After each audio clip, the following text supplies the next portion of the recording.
All right, I have an incredible guest for you today. We're going to be talking about some of the biggest stories in the news, but we're actually going to go back in time to talk about a big story that might actually be a big hoax. Darren Beattie, thank you so much for coming on the show today. Pleasure to be with you. Thank you. So this is Darren Beattie, founder of Revolver News. You've become quite famous for digging deep into the January 6th pipe bomb situation, and the news has done an incredible job of posting the same documented videos over and over again of MAGA Trump supporters beating up police and breaking into the Capitol. But they don't really talk about this pipe bomb situation at the RNC and the DNC.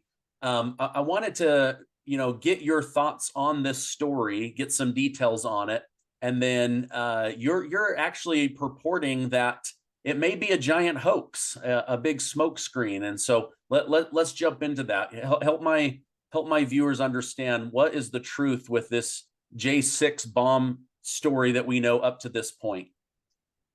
Absolutely. And definitely it is a hoax. I think the overwhelming preponderance of evidence suggests that it is a very dirty operation, maybe one of the most scandalous operations in recent American history.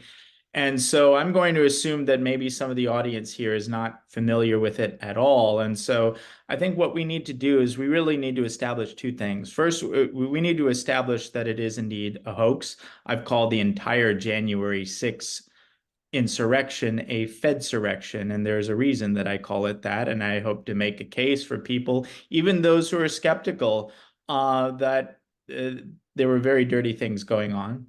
But then I think also quite important, maybe more important, is we need to remind ourselves what the stakes are. So it's one thing if it's a hoax, but then there's so what? Who cares? Why should we care about January 6th? This was over 3 years ago.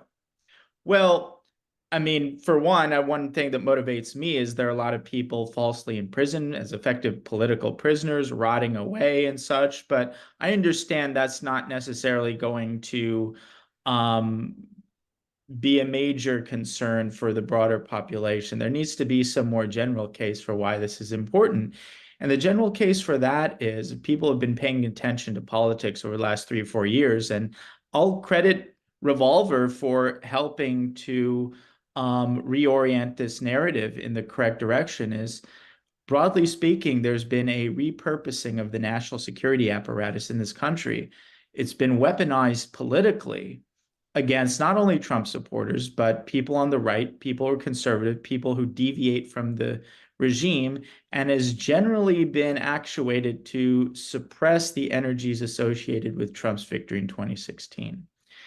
And one of the chief pretexts for this transformation is this so-called January 6th insurrection, which regime operatives, including all the way up to Biden, have compared to the Civil War, have compared to 9/11, have characterized as, the worst event of domestic terrorism in America's history.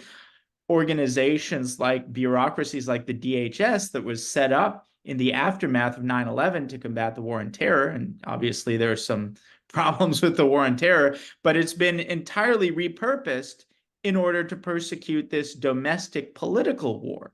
In fact, the official position of the DHS is now that the number one national security threat is so-called white supremacists, by which, of course, they mean ordinary people who might object to the fact that our borders are completely open. And I guess in New York, we learn now they're offering $10,000 for free to anyone enterprising enough to cross those borders. So that's just a bit of table setting. I hope I didn't go on too much about that, but I think it's important to first say, why is this important? The other thing is, it's not us who are saying it's important. It's actually the left. It's a clear priority to the Democrats. In fact, Joe Biden, a man in very late stage senescence, if not senility, who is, I think, ruled by, a report that he's mentally incompetent to be held, criminally liable for various offenses related to classified documents. So When this guy who has to go through a monumental effort to stand up for 5 minutes, when he gives a speech for an hour, you know it's important. And he gave a speech on the third anniversary of January 6th for over an hour, emphasizing what a dark day this is, this or that. So this is still very much the left, and the Democrats are still very much invested in this fake insurrection narrative. And for that matter, in the lawfare domain, the theory of Trump's involvement in this so-called insurrection, this sham legal theory, has become the pretext on which to remove Trump from ballots in the coming election. So there's a lot at stake in this fake narrative, which gives you a sense why they've been so vigorously stuffing it down our throats every day for over 3 years. And why, when our news outlet came out from the very beginning, we've challenged this from every angle imaginable, all the way back. Remember the fake case where they said the MAGA mob bludgeoned a Capitol police officer to death, Brian Sicknick? Yeah. Well, that was the first thing we reported on. We showed that it was false. Then the New York Times moved on and said, well, he may not have been bludgeoned to death by a fire extinguisher, but he died as complications due to bear spray. Well, then we proceeded to do a comparative heat analysis of the image that they presented and showed he was actually not even sprayed by the bear spray that they said he was. So finally, they even acknowledged that and begrudgingly settled on, well, he died of natural causes. So the hoax goes way back to the very, very beginning. So that's some table setting there. Now, what's the deal with these pipe bombs? Well, the interesting thing about the pipe bombs is, with all this interest to amplify January 6th as an event of domestic terrorism, the pipe bombs, being explosive devices, are the aspect of January 6th that's most recognizably associated with domestic terrorism. We all understand that explosives are terrorism. In fact, the government officially considers pipe bombs to be weapons of mass destruction. And so what's the deal with these pipe bombs? Well, there were 2 pipe bombs found on January 6th. So we can call them January 6th pipe bombs. They were actually planted the evening before, and we know that from surveillance footage provided to us by the FBI. The surveillance footage actually comes from the DNC, so this is DNC security footage. And they show someone who is, maybe they say, planting the bomb the evening before. And this will all become relevant in due course. So these pipe bombs are discovered on January 6th. And this is, the most terrorist-like element of January 6th. The media initially makes a huge deal about it. In fact, they use that report to say, oh, we're worried these MAGA terrorists are going to plant explosives at Biden's inauguration. It was very much part of the narrative then. The FBI acknowledged it as, their highest profile investigation within, the suite of unprecedented investigations happening in the aftermath of January 6th. So it was a very big deal. But you're right, you don't hear about it much anymore, at least from the establishment quarters. And, sorry, guys, that's a result of our extensive reporting over the history of 3 years. So let's start more recently. Let's start with the video footage that came out, which really catapulted this story into escape velocity. Now, when I say that January 6th was a Fedsurrection, I say there are 2 smoking guns of the Fedsurrection. One smoking gun is the case of Ray Epps, and that's us too. We've made Ray Epps basically a household name. Ray Epps blames us, and that's maybe the only, and the DOJ blames us, and that's the one thing that they have right about January 6th. The thing about Ray Epps, though, is the story of Ray Epps was tailor-made to go viral due to the video component of this guy in camo gear and a Trump hat telling people to go into the Capitol the day before. It was made to go viral. It just needed someone to contextualize, and that's what we did. The pipe bomb story is just as flagrant and damning, if not more so. But until recently, it didn't have the advantage of a video component to help people really sink in as to what's going on. You had to take the time to read all of our pieces that lay out the case in detail, why this doesn't add up and why it's so damning. But recently, thanks to the efforts of Congressman Massey, who has, I think, valiantly taken up our research and taken it to the next level using his powers in Congress, he pressured then Speaker McCarthy to release a bit of footage that is the most important January 6th footage that's ever been released. And it's not part of any of the press flurry. You see this footage of, the Capitol Police, they're firebombing this or that. We've all seen that. I'm not saying that's not important. But until we contextualize it, it got zero attention whatsoever, but it's the most important and damning piece of footage. What does it show? It shows the pipe bomb being discovered at the DNC. There was a pipe bomb planted in a bench right outside of the DNC. This video depicts its discovery. 7 minutes long, the publicly available video, but it speaks volumes. And I encourage everyone listening to this, I've made available on revolver.news. Go to revolver.news in the exclusive section. Read the latest pipe bomb piece. We have all the video and we walk you through it because you really have to watch it. It's one thing to hear it. It's another thing to see it. So make sure that you watch it at revolver.news in the exclusive section. But in a nutshell, what it shows is an individual who's we now know to be a plainclothes Capitol Police officer walking up to a Secret Service detail, informing this Secret Service detail of an explosive device within feet of where they're positioned. What happens next is striking. Nothing. Nothing happens next.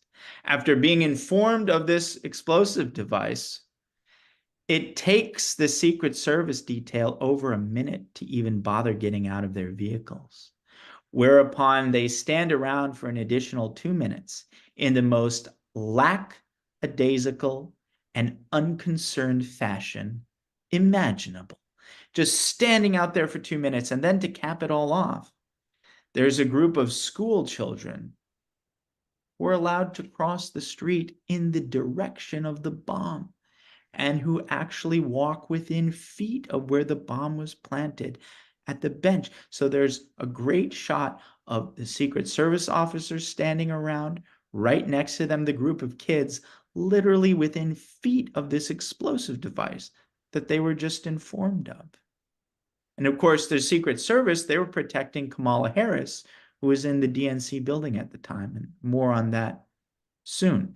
But it's very, oh yes, and then at the last part, you have a Capitol Police officer walk right up to the bomb, snap a photo of it, gives a thumbs up to the other security official, and then for the first time in the whole video, they hustle and get out of there.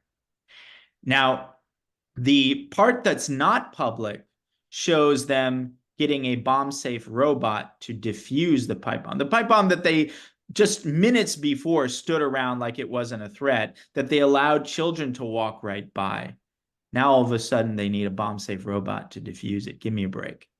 It's very clear from this video that the Secret Service agents knew that the pipe bomb was inert, that it posed no threat.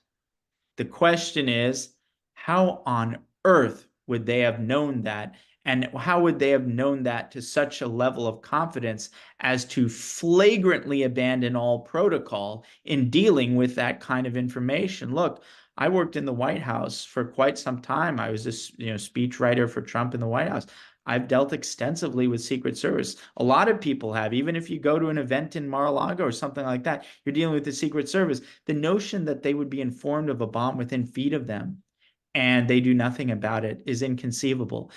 After there's a congressional group was able to interview some Capitol Police officials, including one person who was on that scene that day, and asked, what the hell was going on here, guys? Why didn't you respond to this with any type of urgency? Why the violation of protocol? The answer was so unsatisfactory as to be additionally damning. They said, we didn't want to cause panic. Give me a break. You let children walk right by this because you don't want to cause panic. You guys knew that the bomb was inert. Now, let's compound, because this is a series. We can compound one just unbelievable aspect of this story on top of the next. That was just the first layer. Here's the next layer. So I mentioned the Secret Service. They're protecting then VP-elect Kamala Harris. She's in the building. Kamala Harris is one of the most politically opportunistic animals in the kingdom of political hacks. Why would Kamala Harris forego the opportunity to milk politically the fact that she was in the DNC building when the pipe bomb was there, the fact that she narrowly escaped with her life from this MAGA domestic terror device, the only elements of January 6th that are known to be recognizably associated with terrorism, and Kamala was in the building? Why not? Why isn't that the major talking point of January 6th? Why Joe Biden, in the aforementioned hour-plus speech that he delivered on the 3rd anniversary of January 6th, he couldn't take a line from that speech in the whole hour to spike the football and say, hey, by the way, this isn't just theoretical. My own vice president almost lost her life to these pipe bombs. Not a word about it. In fact, Kamala Harris covered it up. It leaked almost a year after January 6th, and she still has not even publicly acknowledged her presence in the DNC up to this point. And it makes you think, how dark, how dirty, how damning, how embarrassing does the truth have to be for these salivating political creatures who have done nothing but contort themselves in order to fit this narrative of January 6th as a domestic terror event, to not mention the fact that the vice president was in the building where the bombs were? How bad does it have to get? And now we see in this video that clearly Kamala Harris's Secret Service detail knew in advance that the bomb was fake. That's kind of interesting. That's another layer. We've got many more layers here. What's the next layer? Well, we're talking about when that bomb was found. But let's now talk about the DNC bomb not being found. As I mentioned, the DNC bomb was planted the evening before at around 8 p.m. Okay? That bomb was sitting out there by that bench outside of the DNC building quite conspicuously for over 17 hours, and it wasn't discovered. January 6th was a very high foot traffic day. No one walking by saw it. No motorists saw it. Not the regularly stationed physical security guard who stands within feet of where the bomb was planted. He didn't see it. And then to cap it all off, the Secret Service, the same Secret Service that clearly knew the bomb was fake, the same Secret Service that swept that area twice, and now we have video of them using 2 different dogs in 2 different sweeps. Those sweeps managed to miss the bomb. What, did the dogs have COVID that day and they lost their sense of smell and couldn't detect the gunpowder? So you're telling me that this thing's sitting out there for 17 hours plus, undiscovered by pedestrians, motorists, scooter riders, the regularly stationed DNC security guard, and the Secret Service of the United States, and 2 security dogs. And then it's just randomly discovered by this plainclothes officer. And now let's look at the timing, because the timing is yet another layer. When was it found? Well, it was found at 1:05 p.m. So it's not only weird that it was sitting out there for 17 hours and then it was only discovered at 1:05. This is a mere 15 minutes after the first pipe bomb was discovered. And I think it's worth teasing out the circumstances under which that first bomb was discovered. People refer to this as the RNC bomb, but it was really a bomb found behind a trash can in a back alley by the Capitol Hill Club, which is adjacent to the RNC, but not the same thing. The RNC bomb, well, just for convenience, we'll call it that for now, that was planted 8:30 p.m. the evening before. It was found at 12:40 p.m. by what we're told is a random pedestrian called Carlin Younger. And she found that bomb at 12:40 p.m. She informed security officials in that alley, who happened to be security officials for the RNC. They reported it through Capitol Police channels, and Capitol Police began responding to that first bomb at 12:50 p.m. Now, here's where the timing gets really interesting. As I mentioned, I said we're two smoking guns of January 6th. One is Ray Epps, one is the pipe bomb. Well, Ray Epps is not just an individual unto himself. Ray Epps was associated with this first decisive breach of the west perimeter of the Capitol by the Peace Monument. That's what kicked everything off. That's the site of that sort of iconic photo by the bike racks of Ray Epps whispering in a guy's ear. We did probably our most impactful classic piece on January 6th. Is called Meet Ray Epps Part 2, and it digs into the deeply suspicious activity going on at the Peace Monument leading up to and immediately after that decisive breach. That breach occurs at 12:53 p.m., merely 3 minutes after the Capitol Police start responding to the discovery of this first bomb. What's more, Carlin Younger, this alleged random pedestrian, she claimed that when she discovered this first pipe bomb at 12:40, these pipe bombs had mechanical kitchen timers on them set to an hour. And that's interesting because given that they were planted the evening before, it's like if they were actually intended to go off, they would just go off in an alley somewhere like 10 p.m. the previous night. It wouldn't mean anything. So it probably wasn't even intended to go off. But she found these bombs.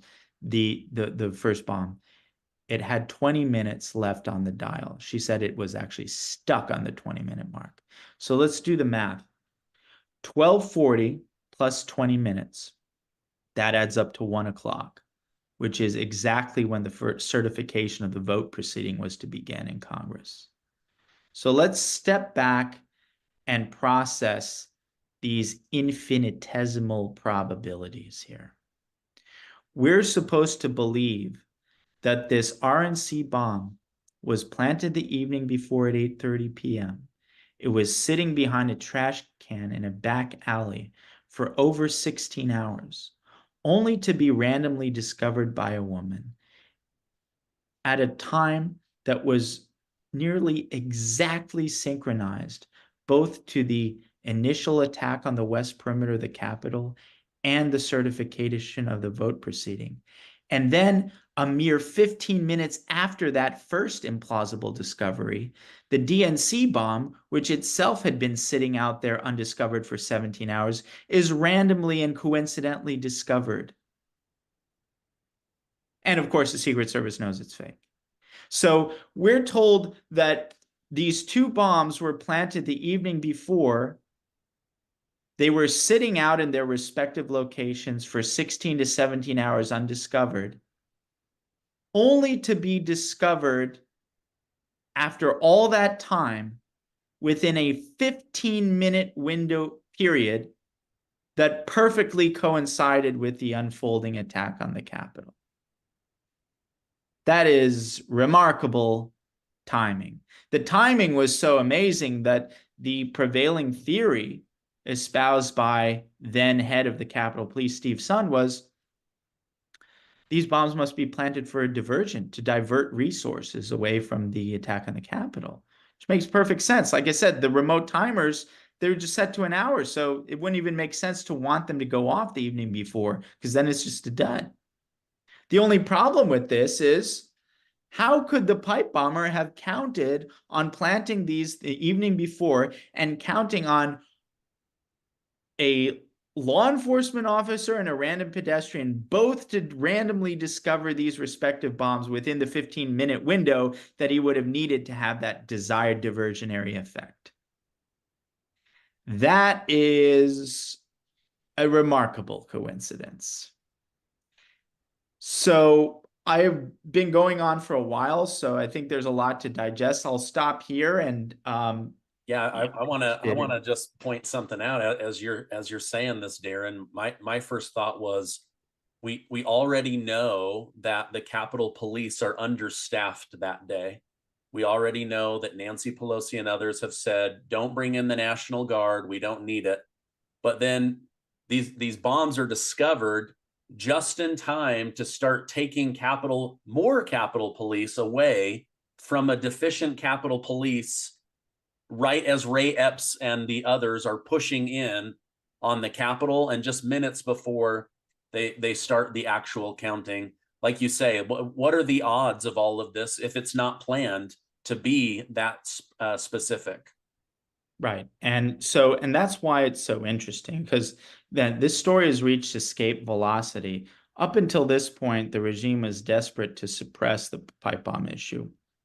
Now it's reached such a momentum that they've shifted from suppression to damage control. And there are various components to that.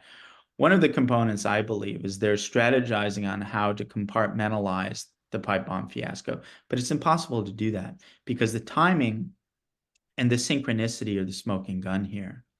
You can't contain the pipe bomb scandal just to the pipe bomb hoax, because there's no innocent explanation for the fact that these pipe bombs are quote unquote randomly discovered in perfect synchronicity with the unfolding attack on the Capitol, which we have independently reported the whole situation there at the Peace Monument being Fed infiltrated.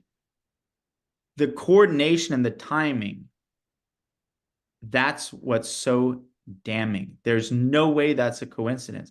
And so if the pipe bomb situation is a hoax, which it is, if that Peace Monument, that initial and decisive breach on the west perimeter of the Capitol, that also was a Fed infiltrated hoax, that means that the entire January 6th narrative is a Fedsurrection hoax, and the whole house of cards tumbles down, and everything they've invested in this fake narrative topples down. I just want to add some more detail and color because believe it or not, it gets even crazier. So just some details that Yes, please. your audience might be interested in. So I mentioned that this DNC bomb was sitting out there for 17 hours undiscovered. And before this video came out that I mentioned, I found that independently just so remarkable that it deserved some scrutiny. So how do we even know that the bomb was planted when they said? Was it really just sitting out there undiscovered and, was randomly picked up like at this, 15 minutes after the first one is discovered and within this window that perfectly coincides with the attack on the Capitol? So maybe it wasn't planted the night before when they said it was. So let's revisit the security footage. So I had some of my investigative team go into this, and we found that the security footage that was released by the FBI, but as I mentioned, is DNC security footage. There are two camera angles that the FBI uses. And we know that they have both of those cameras with different angles. And yet the footage that they have publicized of the pipe bomber allegedly planting the bomb is footage from the camera with the worst angle of the two. If they had chosen the other camera, that would have definitively shown whether or not the person's planting the bomb when they said it was. So why wouldn't they have used the good camera angle when we know we have that footage because they've shown other footage from that camera? They are clearly, definitively withholding that footage that would show once and for all whether or not the person planted the bomb when they said it was. They've given no explanation for this. Another detail of this surveillance footage. We showed that this surveillance footage has a frame rate of 1.6 frames per second. That's unheard of. The lowest commercially available surveillance footage is 8 frames per second. You go on a road trip in the middle of nowhere in the country. You stop at one of the most, secluded, dilapidated gas stations you can find on the highway. That gas station is going to have a security camera with 8 frames per second because that's the lowest you can get.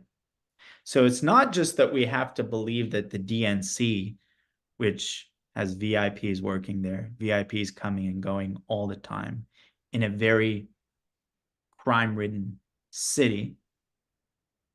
And let's not forget, incidentally, that the DNC, not this particular location, but the DNC as an institution, as a building, a break into the DNC catalyzed one of the biggest political scandals in American history, in Watergate.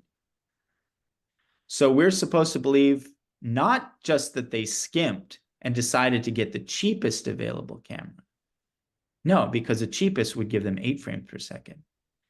They scoured the entire country for the 1 or 2 antique stores that still had a camera with a 1.6 frame per second. That's what we have to believe. Unbelievable. That can't be believed. And this, just draws attention to the fact that why would the DNC do that? Why would they make it more difficult for people to find out who this bomber is? You'd think if anyone, they would be interested in finding out the identity of this person who planted an explosive device outside of their national headquarters. They're not interested at all. The DNC is not interested at all. Just like Kamala Harris is not interested in taking advantage politically of the fact that she almost got blown up by this pipe bomb. Curious, isn't it? Another detail. So in the security footage we have, this pipe bomber is using a phone. Perfect setup for geofencing. So that's where they know that you're using a phone. They know where you were. They know when you were there. And they can find out your details. It's using geofencing.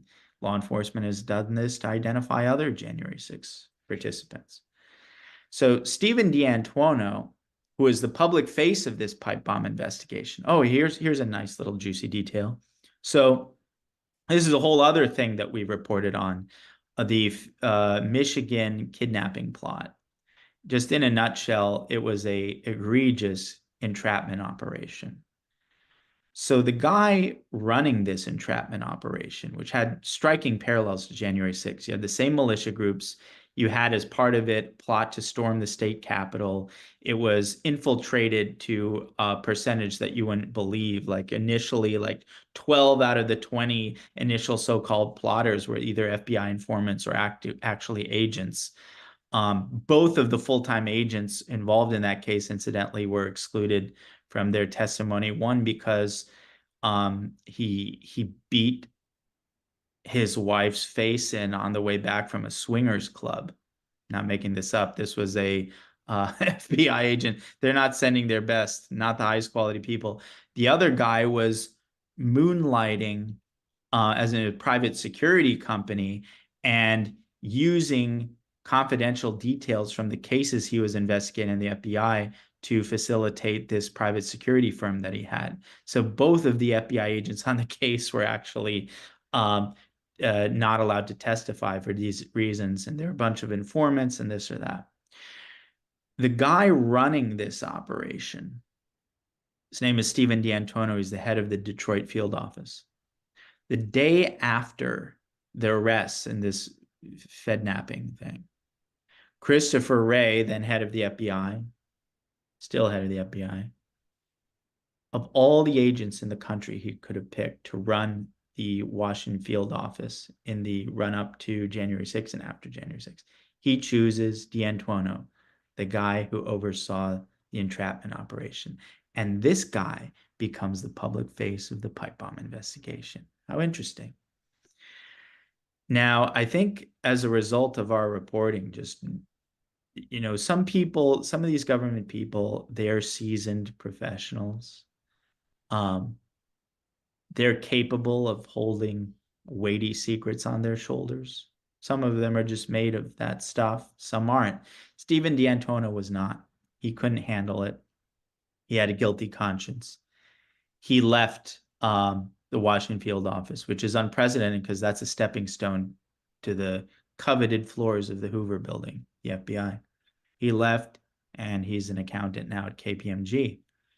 But perhaps his guilty conscience spoke to him and convinced him of something, because I was shocked when this happened. He volunteered himself to testify before the Judiciary Committee. And again, Thomas Massie heroically said, so Darren, give me some questions to ask this guy. I said, oh my God, I can't believe you're talking to this guy. So I gave him some questions. One of the questions was, did you attempt to use geofencing to identify this alleged pipe bomber? And he got really uncomfortable. His body language got weird, kind of clammed up. And he finally came out and said, yeah, we did use geofencing, but the telecom company got back to us and said, for this specific time and for this specific place, our data has been corrupted. So we can't give it to you. What? He's on the record as saying that. And then there were some other whoppers too, because these, given the synchronicity and the timing of the discovery of these bombs, you think if anything, they would at least interview the people who found the bombs would be suspects number one, given the context there. They didn't even interview Carlin Younger, who found the first one, and D'Antuono claimed to not even know who the person was who found the DNC bomb. This is the head of the entire investigation. And the FBI, according to him, didn't even interview these people.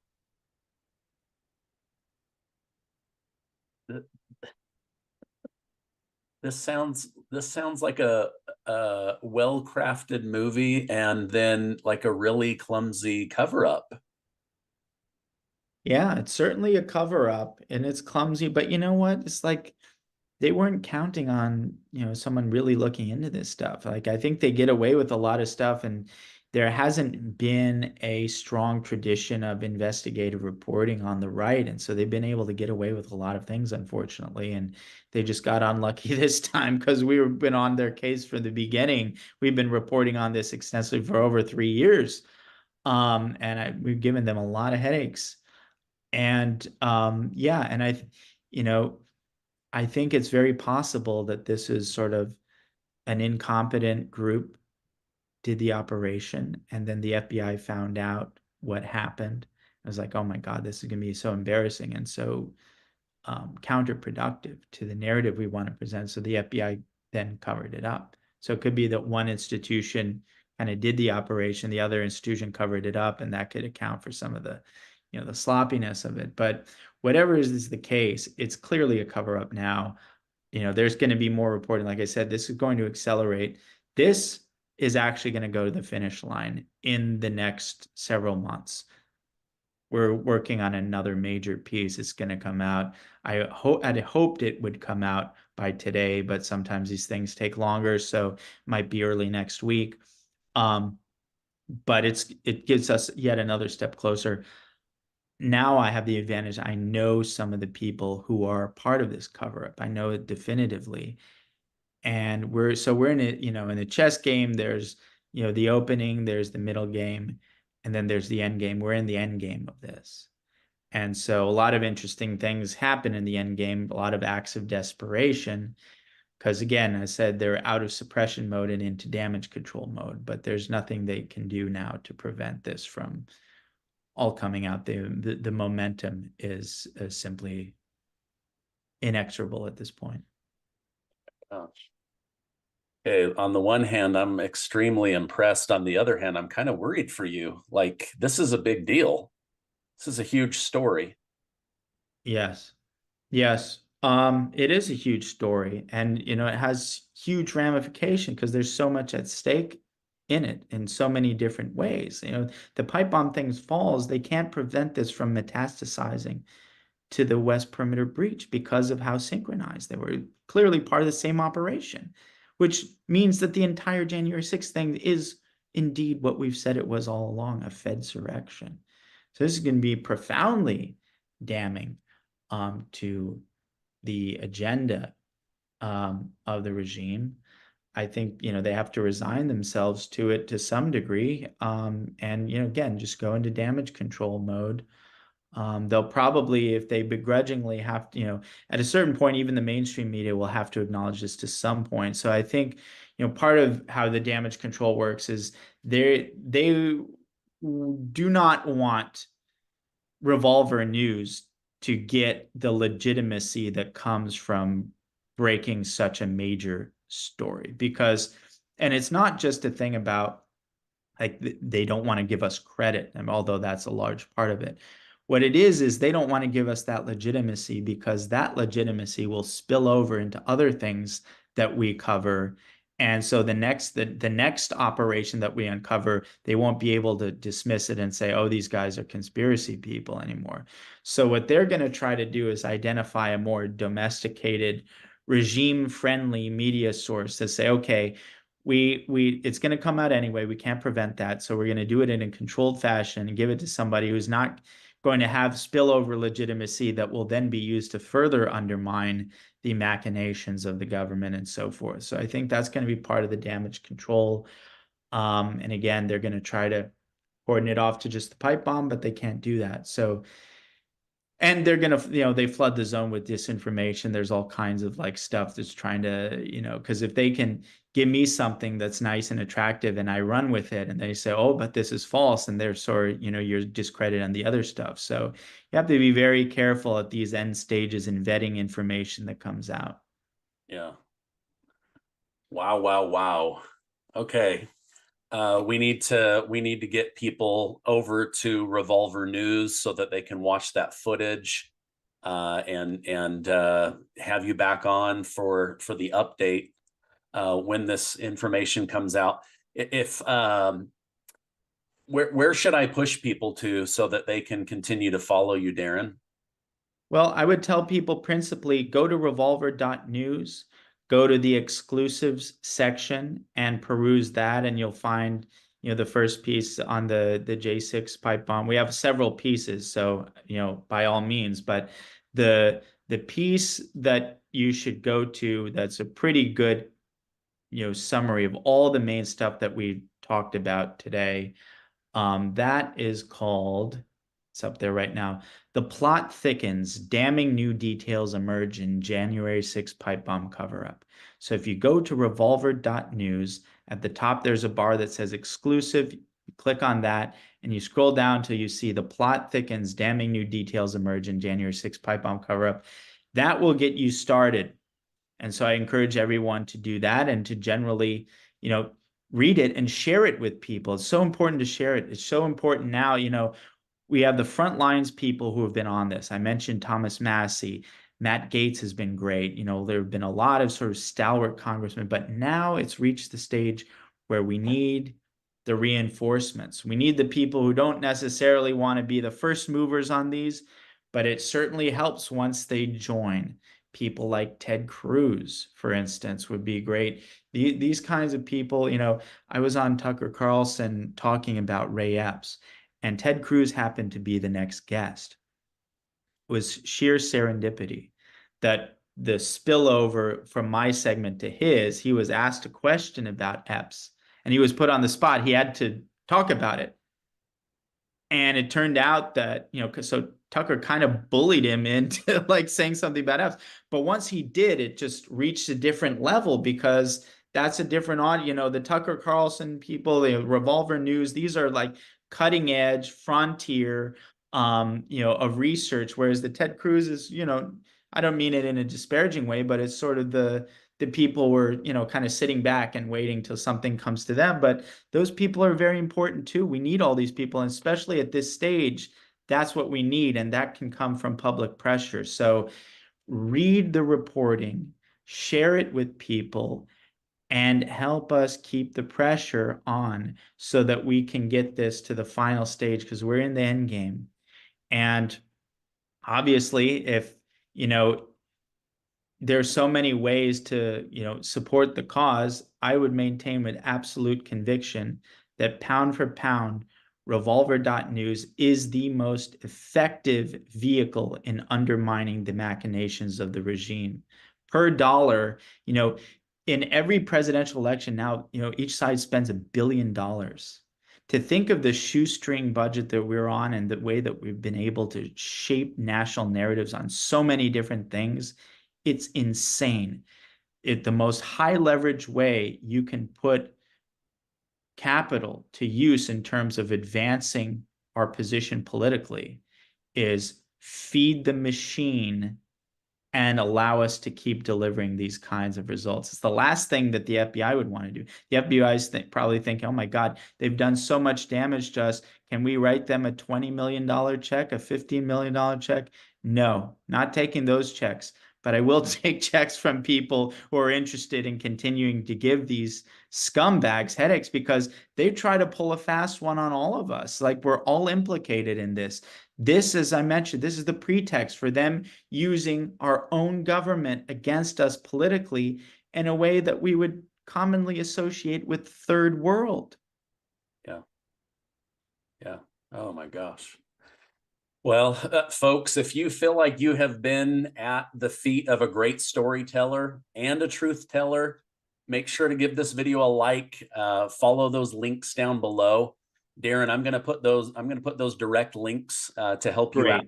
I really appreciate you coming on and sharing this information, the deep dive, putting your reputation on the line, your money where your mouth is, your team just bringing this to light. We all want the truth. It's time to cast sunshine on this.